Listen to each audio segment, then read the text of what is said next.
June 7th, 1994. Mike Lapper on the crossbar sideline. He scores! They are the stars of the U.S. World Cup soccer team. You know who John Harkes is? No. Am I incredibly illiterate? You know John Harkes? No. Never heard of him. John Harkes could be a pitcher. You ever heard the name Tab Ramos? I don't think so, though there's a resonance there. No, I don't know Tab Ramos. Tab Ramos might be a fighter. How about Alexi Lalas? No. I haven't heard of Alexi either. Who do they sound like to you? They sound like International Federation of Boxers. What is an obsession in the rest of the world has not really caught on in America. What's your name? U.S. soccer and the World Cup. The quest.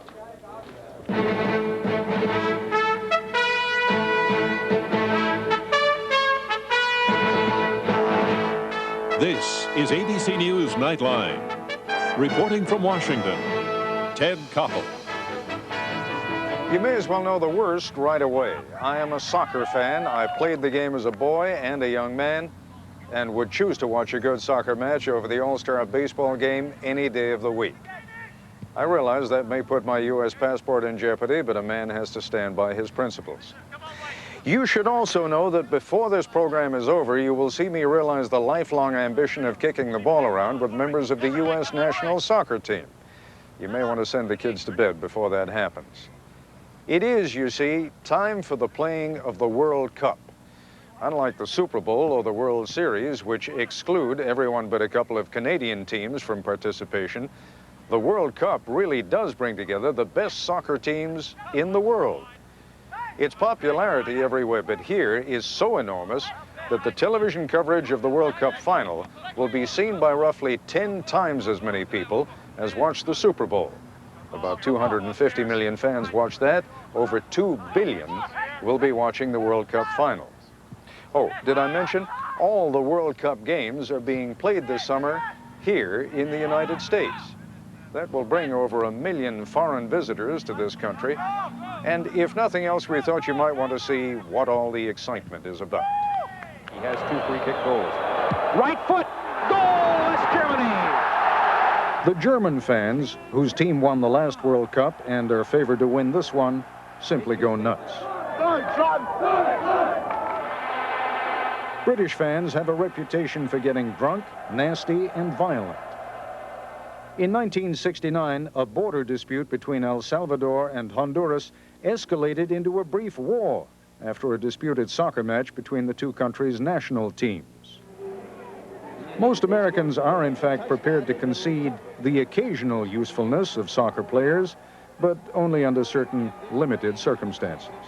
And he boots it through. For one reason or another, soccer has never really caught on as a spectator sport here in the United States. So, how do you explain this? Close to 100,000 rabid fans filling the Rose Bowl in Pasadena, California for an exhibition match between Mexico and the United States. Well, that's the good news. The bad news is that about 90% of the crowd is rooting for the Mexicans. Mexico! Who are you rooting for? Well, I got the USA and we got Mexico here. So it's kind of a combination. It's a combination and a clash. Who's going to win? The USA will probably get slaughtered. So I might as well go with the flow here. As the New Testament records, even the Apostle Peter wavered in the face of overwhelming odds. As noted, the Rose Bowl last Saturday was a Mexican ocean with only occasional and tiny shoals of U.S. support. A thunderous roar of approval greeted the Mexican team as it came out onto the field to warm up. Most of the U.S. players remained in the solitary security of a nearby tunnel. We're not actually playing at home right now. There's 90,000 Mexican fans out there. So they stayed in the tunnel until game time. It would be difficult for the team to go out there for 20 minutes and warm up under those conditions. It's not good for the mentality. When it was time to play, the two teams marched out together. That sort of finessed the crowd thing. but there was no way to get around the national anthems. The fans gave a spirited rendition of the Mexican anthem.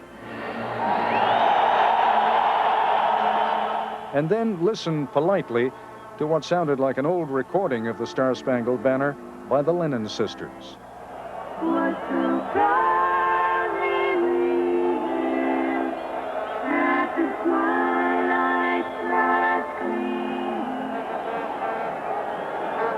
Nor did the first 10 or 15 minutes of the game seem very encouraging. Seamus Mellon is a Harvard administrator who comments on soccer for ABC Sports. As you watch this team now, I'm talking about the U.S. team in the early moments of this game. Yes. How do they look to you? They look to be in deep trouble. Yeah. Our players are a bit slow at the moment and are a bit nervous and cautious. And the Mexicans see this and they're going boop, boop, pushing, pushing, pushing, trying to trap them. The coaches of the U.S. team seem discouraged. Play it! Play the ball! But by the end of the first 45-minute half, the teams were still deadlocked in a scoreless tie. Low-scoring matches are one of the reasons that Americans seem to have trouble working up enthusiasm for soccer as a spectator sport. But the Mexicans are among the world's top 15 teams. This was a moral victory of sorts. As halftime ended and the second half began, Alan Rothenberg, the president of the U.S. Soccer Federation, tried to explain why so few U.S. fans had come to the Rose Bowl. Rothenberg is launching a new professional soccer league in 12 U.S. cities next spring. The game was scheduled for that reason.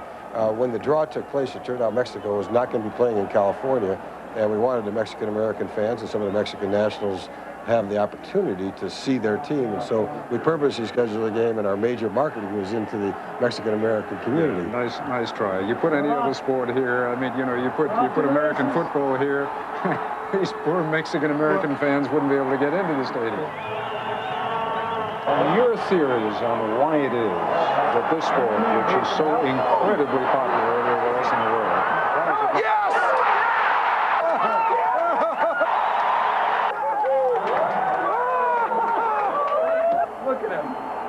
As the replay showed, it was a well-executed goal. The U.S. team was ahead 1-0. The momentum of the game had now shifted. It was the Mexicans who were playing with an edge of desperation, and the U.S. players gaining confidence as the game wore down. It was a huge win. The last exhibition game before actual World Cup play begins. The Mexican fans were gracious in defeat. But Alexi Lalas, who plays defender on the U.S. team, wasn't about to linger on the field. Well, congratulations. Oh, sorry. Hello, Mr. Cava. How are you? I'm all right. How are you? Look at this, huh? Must feel pretty good, huh? Oh, yeah. We're going to get out of town now and head back to the U.S. The victory couldn't have come at a better time for the U.S. team. But back in the locker room, Alexi was philosophical. What happens after the World Cup is over? By which I mean, where the hell do you guys play? I mean, if you want to play professional soccer, you got to go overseas again. Yeah, I mean, there's a lot of different things that, you know, everyone has their different things they want to do. I mean, I would consider playing in the new league that's going to be here in the States in 1995. I consider going overseas. You know, I just need someone to offer me a job. But, you know, as an American soccer player, you really get used to being, you know, just this road warrior, traveling around, bumming around with a knapsack, trying to make teams and trying to, you know, get something started. Head coach Bora Milutinovic, who's come to this job by way of Yugoslavia, Costa Rica, and Mexico, takes an even more pragmatic point of view. After the World Cup is over, everybody has to go back to Europe. I mean, who do you coach when World Cup is over? But you know how I never know I have my suitcase ready. These are men who passionately love the game of soccer, but who recognize that getting Americans to love watching it will be even tougher than beating the Mexicans.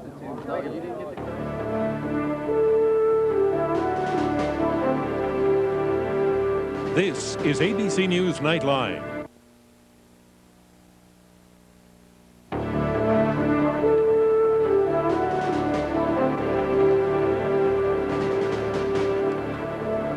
Okay, look at me.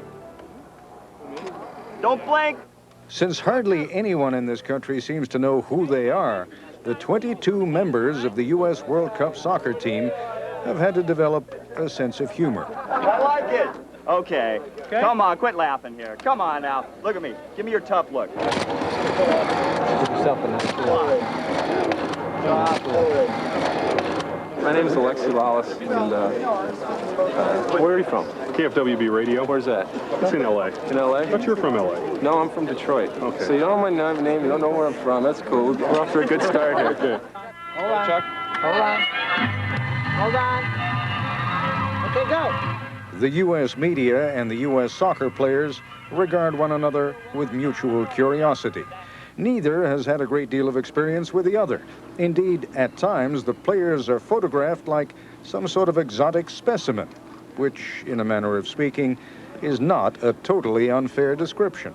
Hi, my name is Thomas Dooley of the USA national soccer team, and I want to invite you all to listen for World Cup reports with Mucho Morales on KRLA. Great. KRLA is a Spanish-language station, so its listeners are knowledgeable soccer fans. They know that Tom Dooley was born in Germany and played professional soccer there. Auf der einen Seite bin ich unheimlich froh, dass auch der erste FC Kassel. Dooley is playing for the U.S. team because his father was an American serviceman. So Thomas holds a U.S. passport. No, la verdad es un partido muy importante para mí. Yo voy a jugar con... Clay Koyman was born in California, but plays for a professional Mexican soccer team. In fact, he's their captain. The situation with South Africa was that they were banned from world sport for so many years. Right. You know. Roy Wiggerly was born in South Africa, plays for a professional soccer team in England, married an American, and is now a U.S. citizen. Roughly a third of the players, in fact, were born overseas. But a number of those who were born here play professional soccer overseas. Only a few years ago, that would have been unthinkable. American players simply weren't good enough. Yes, pal, I love it. The fact of the matter is that the level of play on the U.S. soccer team now is very good. These are truly world-class players. Soccer, you should know, is not a difficult game to understand. A team can be on offense one moment, and if it loses the ball, it goes on defense. The flow of play, in other words, is more or less continuous, a little like hockey. It is interrupted only if a foul is committed or if the ball is knocked off the field. Good, Cal, good. Don't dribble in, I'm trying to attack. Ted steals the ball, knocks it out of bounds. Here's my moment in the sun as we go through a couple of quick examples. Let's say the ball crosses one of the sidelines. In this case, I was the last man to touch it, so the player from the other team gets to throw it in. If the ball goes in the net, it's a goal. Plays it into Moser, loose ball, quick shot, score! But let's say the ball crosses the line on either side of the goal and a defensive player is the last person to touch it. That calls for a corner kick. All right, now what's the easiest thing for me to do to sort of demonstrate to our audience how a corner kick works? Loft it up high and give you a chance to hit it in? Or? Yeah, that'd be the easiest. Come on, Ted, lay it in here. Let me put this one home. Here we go. You're into it! Whoa! You get a corner kick. That's right. That means you get to place the ball in a marked corner that's painted off, and the idea then is what? Well, that's one of the most dangerous things in soccer is getting a cross in, playing that ball into the middle of the box here with attacking players trying to score a goal. The corner from Czechoslovakia. Goal, Czechoslovakia on the corner kick. Watch for those corner kicks. They provide good scoring opportunities. Fouls usually involve tripping, elbows to the face, going after the man rather than the ball. When a defensive player commits a foul inside this rectangle in front of the goal, it calls for a penalty kick.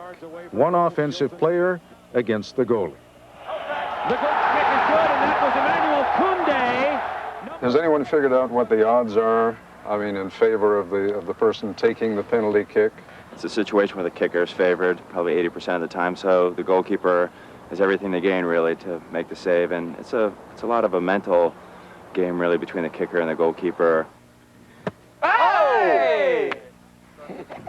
Some of these pros are kicking the ball on goal in excess of 80 miles an hour. Nice save. In an effort to show you what it looks like from the goalie's perspective, we bought a piece of unbreakable plexiglass and put our cameraman behind it. That's a good one. Yes!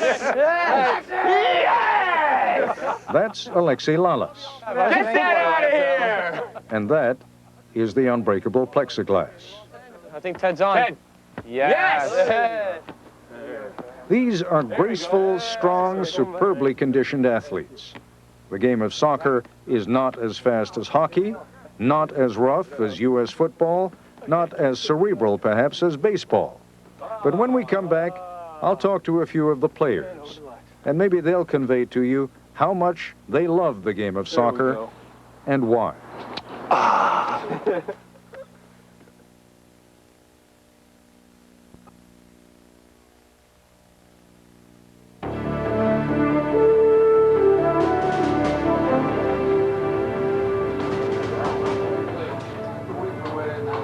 All professional athletes learn to deal with the extremes of public reaction. They can handle the adulation. They can even deal with the hostility. What is intolerable is apathy. A recent Lou Harris poll found that 80% of Americans surveyed do not even know that the World Cup is being played this year in the United States. What's up, big guy? The World Cup is going to be about as big a chance as you young men have to ever make it as soccer stars in this country. What happens when the clock strikes 12? I think it might be the last opportunity for American soccer to really become a big professional sport, and we have to try to take advantage of that and give the kids an opportunity to one day want to become a professional soccer player. Can you give me a sense of what someone at your level of play can make, for example, in Germany, and what you think the starting salaries are going to be in professional sports? Oh, now you put me on the spot. I am. Yeah. Well, we're definitely in six figures, and if you... All right. Really? Lunch. But these guys are, that's pretty much an example of the difference between America and Europe right now. I mean, In England, probably more people would know your name if you walk down the streets of London. And I was very fortunate to make it in England and be successful. And, as you say, I mean, playing any professional and league, within your hometown, you play for your club, and I mean, you can't go outside of your house without being recognized, which is, it's a good thing because you feel like you're respected for the sport that you play professionally. How about in Spain? Yeah, it's the same way. I feel like, every time you go out on the street, I feel like more people recognize me in Seville, Spain, than actually in my hometown in New Jersey. So it's... Actually, you have only played here.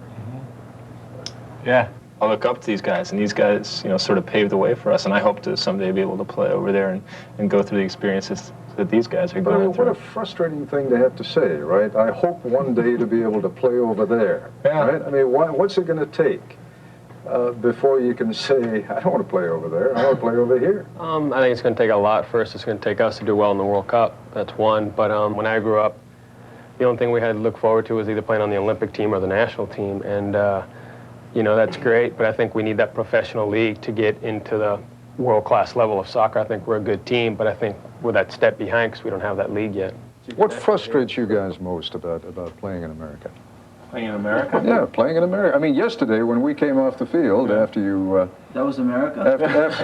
Well, that was essentially his line. He just said, let's get off the field and get back to America, right? It'd be nice to get back home to America. That's frustrating, and I think as an American soccer player, you realize that you have a whole lot more responsibilities than just what you do on the field. You really have a responsibility to promote and to be a pioneer and to be an ambassador, and it's something that you either take or you don't. We go and play a game in Boston against Greece, and it seems like most of the people that go to the game, they're going to be the Greeks, and we come here in LA and play Mexico, and it seems like we're in Mexico City. And I think that's the most frustrating thing, is that we're not able to draw the big American crowds that we want. I think that'll slowly change. I think for the World Cup it may be a little bit different.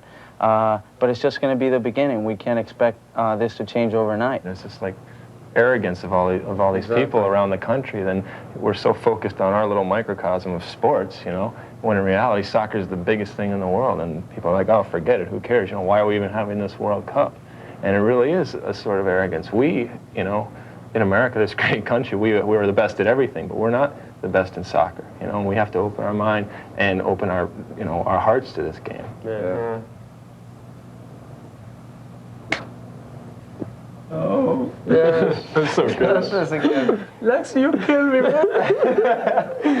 I feel so upset now. We are the world. We are the world. Oh, my God.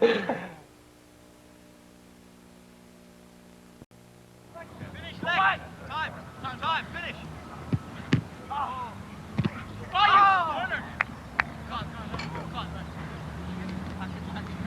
If Americans are not the most competitive people in the world, we are surely in the top 3, and may the good Lord have mercy on the other 2. It's only natural that we feel a particular loyalty to the sports like baseball and basketball that were invented in this country. But when the Olympics come around every 4 years, we love to show the world how good we are at their games, and we are too. Well, soccer is the most popular game in the world, and here's the irony. In almost every other country, its stars are rich and famous and pampered. The United States may be the last country on earth where its best 22 soccer players are unknown and unspoiled. It would be nice if they could remain unspoiled, but these next few weeks are going to provide a wonderful opportunity to get to know them. That's our report for tonight. I'm Ted Koppel in Mission Viejo, California. For all of us here at ABC News, good night.